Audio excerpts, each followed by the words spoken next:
Hello everyone. In this video, we discuss involved in HPTLC or in short instrumentation of HPTLC. या व्हिडिओमध्ये HPTLC मध्ये कोणकोणत्या steps असतात आणि थोडंफार इन्स्ट्रुमेंटेशन ते आपण बघणार आहोत. आता स्टेप्स कोणकोणत्या आहेत ते आपण बघूया. पहिली स्टेप आहे सिलेक्शन ऑफ प्लेट्स अँड सॉर्बंट. एक सपोर्टिंग प्लेट आणि सॉर्बंट याचं सिलेक्शन HPTLC मध्ये एक महत्वाची स्टेप आहे. सेकंड आहे सॅम्पल प्रिपरेशन. सॅम्पल प्रिपरेशन सुद्धा ही HPTLC मधली एक महत्वाची स्टेप आहे. थर्ड आहे ऍप्लिकेशन ऑफ सॅम्पल. त्या प्लेट आपण जी सिलेक्ट केले, सॉर्बंट सिलेक्ट केलं, त्याच्यावर सॅम्पल अप्लाय करणं ही सुद्धा एक महत्वाची स्टेप आहे. त्यानंतर डेव्हलपमेंट म्हणजे आपण मोबाईल फेजला त्या प्लेटवरनं त्या सॉर्बंटवरनं सॅम्पल असलेल्या आपण मूव्ह होऊ देणं. आणि सर्वात शेवटी डिटेक्शन इन्क्लुडिंग पोस्ट क्रोमॅटोग्राफिक डेरिव्हेटायझेशन, त्यानंतर क्वांटायझेशन आणि डॉक्युमेंटेशन ह्या काही HPTLC मधल्या स्टेप्स आहेत. आता HPTLC ही एक ऑफलाईन टेक्निक आहे, म्हणजे HPLC सारखी ही ऑनलाईन अशी टेक्निक नाही की जिथे पूर्ण टेक्निक ऑटोमेटेड असेल, अशी ही HPTLC टेक्निक नाही. त्यामुळे HPTLC पूर्णपणे ऑटोमेटेड नसते आणि वेगवेगळे इन्व्हायरमेंटल फॅक्टर HPTLC वर इफेक्ट करतात. HPLC सारखी ही काही ऑनलाईन टेक्निक नाही, ही ऑफलाईन टेक्निक आहे. आता त्यातल्या काही स्टेप्स आहेत, त्या आपण काही महत्वाच्या स्टेप बघू. पहिला म्हणजे प्री कोटेड प्लेट्स. आता आपण जेव्हा नुसती TLC बघतो तेव्हा आपण त्याला कोटिंग देतो. एखादी ग्लास प्लेट घेतो आणि त्याच्यावर आपण कोटिंग देतो, हे आपल्याला माहिती आहे. पण जर आपण HPTLC बघितलं तर HPTLC मध्ये already commercially pre coated plates available आहेत. The pre coated plates with different support material, वेगवेगळे सपोर्ट मटेरियल असलेले म्हणजे ग्लास, अल्युमिनियम किंवा प्लास्टिक, अशा pre coated plates and with different sorbent layer are available commercially. आणि त्याच्यावर वेगवेगळ्या सॉर्बंट लेअर अशा प्लेट्स कमर्शियली अवेलेबल आहेत. Usually plates with sorbent thickness of 100 to 250 micrometer are used for quantitative and qualitative analysis. For preparative TLC, plates with sorbent thickness 1 to 2 millimeters are available in addition to chemically modified layer. आता generally आपण qualitative किंवा quantitative analysis करतो HPTLC मधनं. मग त्यासाठी ज्या plate लागतात आणि त्याच्यावर जे सॉर्बंट लागतात, त्या सॉर्बंटची थिकनेस ही 100 टू 50 मायक्रोमीटर एवढी लागते आणि त्या टाईपच्या प्लेट्स मार्केटमध्ये अवेलेबल आहे. आता बरंचसं जे PTLCचे काम आहे हे सिलिका जेल 60F ह्या कोटिंग असलेल्या प्लेट्सवर केलं जातं. More than 80% analysis are done on silica gel 60F plates.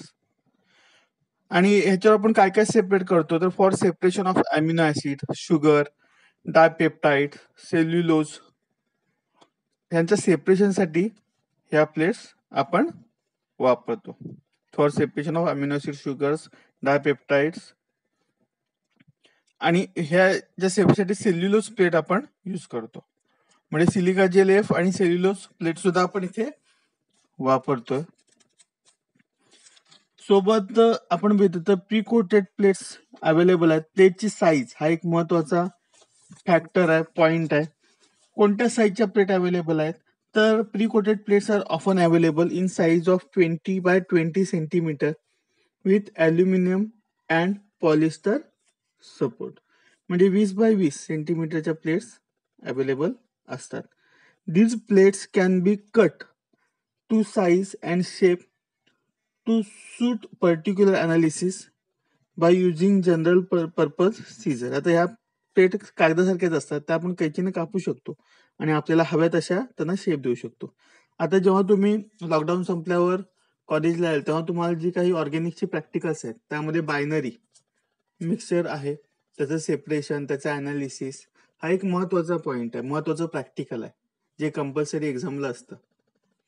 ह्या प्रॅक्टिकलमध्ये सर्वात शेवटी आपण जे सेपरेट केलेले कॉम्पोनंट आहेत ते प्युरिफाय करायचं असतं त्यातलं एक कॉम्पोनंट आणि त्याची प्युरिटी मेजर करायची असते आणि त्यावेळी आपण टीएलसीचा वापर करतो, ह्या HPTLCचा वापर करतो आणि तिथे तुम्ही बघाल की एक कशी सिल्वर कलरचे पुठ्ठ्यासारखं एक मटेरियल असतं, ते तुम्हाला कट करून देतात आणि मग ते 1-2 सेंटीमीटर थिकनेसचं तुम्हाला कट करून देतात आणि त्याच्यावर आपल्याला ते सॅम्पल डेव्हलप करून तो स्पॉट बघायचा असतो. तेव्हा तुम्ही हे टेक्निक तिथे बघाल. TLC साठी एक सेपरेट पेपर मिळतो, एक स्टेशनरी फेज. पूर्वी आमच्या वेळी आम्ही एक ग्लास प्लेट वापरायचो, त्याच्यावर आम्ही सॉर्बंटचं लेअर द्यायचो आणि मग त्याच्यावर सॅम्पल अप्लाय करून आम्ही पुढची प्रोसेस करतो. पण आता readymade TLC plate, similar HPTLC साठी सुद्धा प्लेट अवेलेबल आहेत. त्या आपण कात्रीने साध्या कापू शकतो.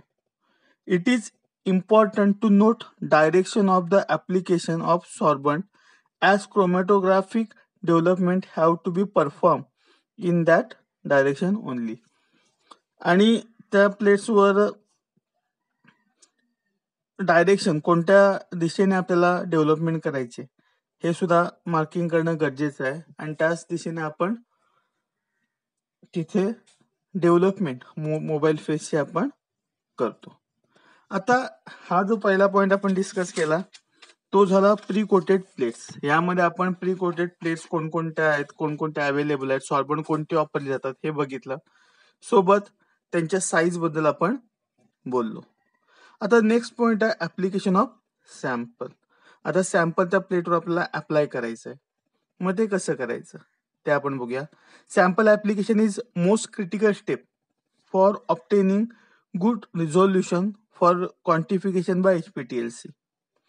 आता ही थोडी क्रिटिकल स्टेज आहे, कारण या स्टेपमध्येच आपलं अनालिसिस चांगल्या प्रकारे होण्यासाठी ही स्टेप महत्वाची आहे. आणि जेव्हा जेव्हा पॉसिबल असतं तेव्हा ऑटोमेशन टेक्निक सॅम्पल इंट्रोडक्शन साठी वापरलं जातं. ऑटोमेशन टेक्निक सुद्धा आहेत क्वांटिटेटिव्ह अनालिसिस साठी. ते डिव्हाइस, ऑटोमेटेड डिव्हाइस सॅम्पल ऍप्लिकेशनचं ते वापरलं जातं.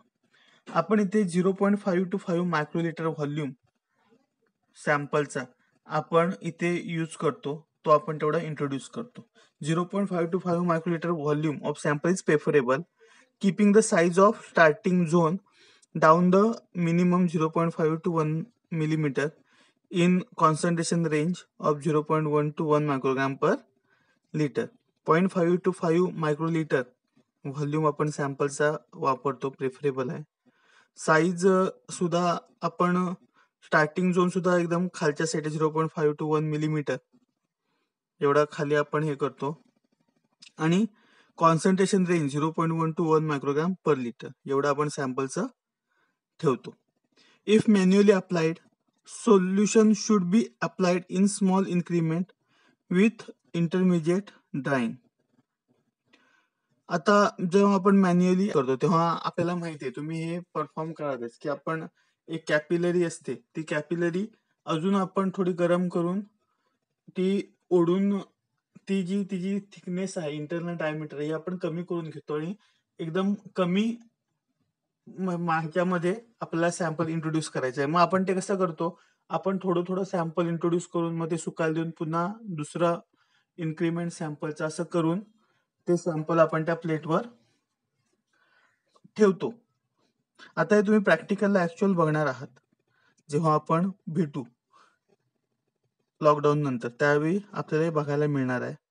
आणि इंटरमिजिएट ड्राईंग म्हणजे थोडं सॅम्पल इंट्रोड्यूस केलं की ते ड्राय व्हायला द्यायचं, पुन्हा दुसरा इन्क्रीमेंट, ड्राय व्हायला द्यायचं, तिसरा इन्क्रीमेंट, असं करून सॅम्पल त्या प्लेटवर आपण मॅन्युअली अप्लाय करतो.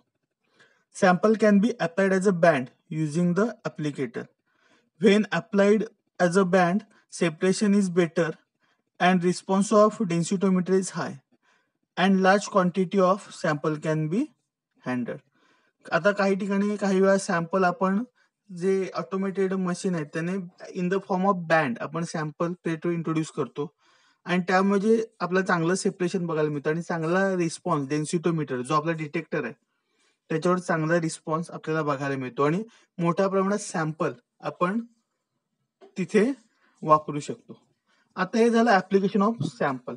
आता ऍप्लिकेशन सॅम्पल मध्ये आपण काय बघितलं की मोस्टली आपण सॅम्पल अप्लाइड करत असताना मोस्टली आपण ऑटोमेटेड टेक्निकचा वापर करतो आणि जेव्हा मॅन्युअली आपण अप्लाय करणार असू तेव्हा आपण इन्क्रीमेंट फॉर्म मध्ये आपण ते अप्लाय करतो आणि इंटरमिजिएट ड्राइंग मध्ये मध्ये आपण ड्राइंग सुद्धा आपण तिथे देतो. आणि सॅम्पलचा साईज बघितला 0.5 to 5 मायक्रोलिटर व्हॉल्यूम. त्यानंतर तो आपण देणार 0.5 to 1 मिलीमीटर. आपण स्टार्टिंग झोन डाऊनला आपण तो ठेवतो आणि concentration 0.1 to 1 microgram per ml एवढं कॉन्सन्ट्रेशन आपण इथे सॅम्पलचं वापरतो. हे पॉइंट आपण ऍप्लिकेशन ऑफ सॅम्पल यामध्ये आपण बघितले. आता अजून एक पॉइंट आहे तो म्हणजे मोबाईल फेज. मोबाईल फेज कशी असावी? मोबाईल फेज म्हणजे काय तर एक सॉल्व्हंट सिस्टीम आहे and is traditionally selected by trial and error. आपण ट्रायल आणि एररने ही जी सॉल्व्हंट सिस्टीम आहे ही आपण चूज करतो, सॅम्पल प्रमाणे आपण ती चूज करतो. Choice is made taking into consideration chemical properties of analyte and sorbent layer. Sorbent layer आणि जे आपलं अॅनालाइट आहे सॅम्पल आहे त्याचं केमिकल प्रॉपर्टीज वर आपण जी मोबाईल फेज आहे सिलेक्ट करतो. Use of mobile phase contain more than 3 or 4 components should normally be avoided as it is often difficult to get reproducible ratio of different components. आता एखादी mobile phase आपल्याला select करायची तर आपण 2-3 solvent घेऊन त्यांचं मिक्सचर काही ठराविक रेशो मध्ये हे टाळलं पाहिजे. अशी मोबाईल फेज आपण टाळली पाहिजे कारण रिप्रोड्यूस करायला same concentration same ratio reproduce करणं पुढे आपल्याला प्रॉब्लेमॅटिक होतं. त्यामुळे आपण 1 किंवा 2 असे सॉल्व्हंट मिसळून आपण ती मोबाईल फेज करायची. जास्तीत जास्त एकच सॉल्व्हंट आपण मोबाईल फेज म्हणून वापरलं पाहिजे. त्यानंतर laboratory equipped with complete HPLC system usually use smaller development chamber such as twin through chamber 10 by 10 centimeter twin truss chamber where comparatively small volume of mobile phase usually 10 to 15 ml is required. आता ज्या लॅबमध्ये HPLC आहे तिथे लहान लहान chamber वापरले जातात. आता आपण आपल्या कॉलेजमध्ये सुद्धा काही लहान लहान चेंबर्स आहेत. पांढऱ्या रंगाचे तुम्हाला ते चेंबर्स बघायला मिळतील की जिथे आपण मोबाईल फेज कमी मोबाईल फेज वापरून आपण चांगलं अनालिसिस करू शकतो. Chamber saturation has pronounce influence on the separation profile. If the tank is saturated prior to development, solvent vapor soon get uniformly distributed throughout the chamber. As soon as the plate is placed in such saturated chamber, it soon gets pre-loaded with solvent vapor. Hence, less solvent shall be required to travel the particular distance, resulting in lower RF value. आता chamber saturation सुद्धा महत्वाचं आहे. Chamber मध्ये जर solvent system already saturated असेल तर कमी solvent वापरून आपलं जे सॅम्पल आहे ते आपल्याला डिझायर पोझिशन पर्यंत ठराविक पोझिशन पर्यंत आपल्याला सॅम्पल मूव्ह करायचंय ते कमी सॉल्व्हंट मध्ये होऊन जातं आणि त्यामुळे RF व्हॅल्यू सुद्धा कमी आपल्याला बघायला मिळते. Development of chromatogram can be done by any of the mode discuss earlier. त्यानंतर आपण डिटेक्टर वापरून आपण आपल्या सॅम्पलचं अनालिसिस आपण करतो आणि त्यावरून आपण तो क्रोमॅटोग्राम डिझाईन करतो. त्याचे जे डिटेक्टर्स आहेत ते आपण नेक्स्ट लेक्चरला बघू आणि त्यानंतर ऍप्लिकेशन्स ऍडव्हान्टेजेस डिसएडव्हान्टेजेस HPLCच्या बघू.